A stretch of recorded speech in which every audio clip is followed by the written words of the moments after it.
आज मेरी ससुराल में पहली रात थी। मेरा शौहर मेरे लिए बादाम वाला दूध ले आया और अपने हाथों से मुझे पलाने लगा। उसके उस प्यार भरे अंदाज ने मुझे गहरा सुकून दिया और मैं नींद की आगोश में चली गई। लेकिन सुबह जब मेरी आंख खुली तो मैंने देखा कि मेरे पाँव पर दो पट्टा बंधा हवा है। ये मंजर देख कर मैं हैरान रह गई। ऐसा पहले कभी नहीं हुआ था।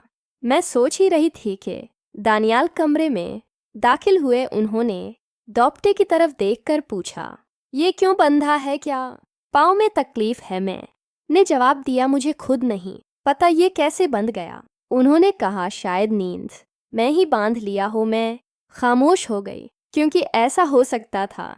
उन्होंने दो पता खोला और कमरे से चले गए।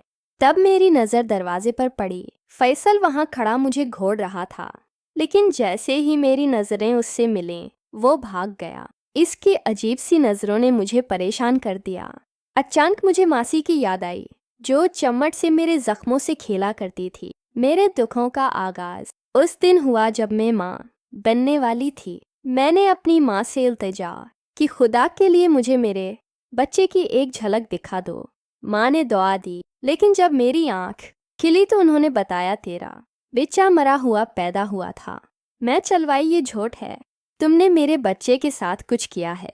लेकिन जवाब में किसी ने मेरे बाजू में नशे की सोई घूमत दी और मैं बेहोश हो गई। जब मैंने होश संभाला तो एक अजनबी घर के नर्म बस्तर पर थी। एक पर्ची पर लिखा था, मेरी गाड़ी से तुम्हारा हादसा हुआ था, तुम यहाँ आराम से रह सकती हो। एक हफ्ते बाद दानियाल, वही शख्स जिसकी गाड़ी से मैं टकराई थी, वो आया और मुझसे शादी की पेशकश की। उसने बताया कि वो पहले से शादीशुदा है और इसका एक बेटा भी है।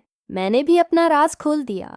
मैंने एक बच्चे को जन्म दिया, लेकिन उसका मनत तक न देख सकी। हमने नका पड़वा लिया, लेकिन जब वो मुझे अपनी हवेली ले गया तो सब कुछ अजीब लगने लगा।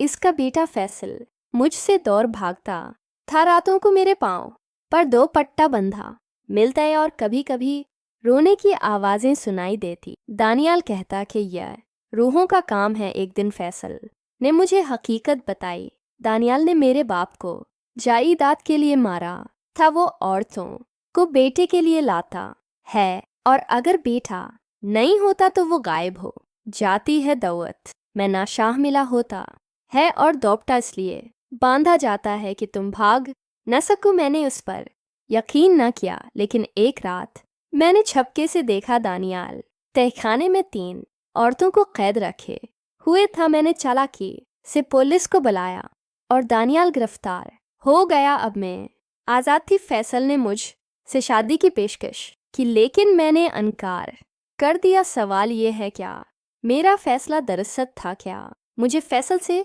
शादी कर लेनी चाहिए थी? आपकी राय का इंतज़ार रहेगा।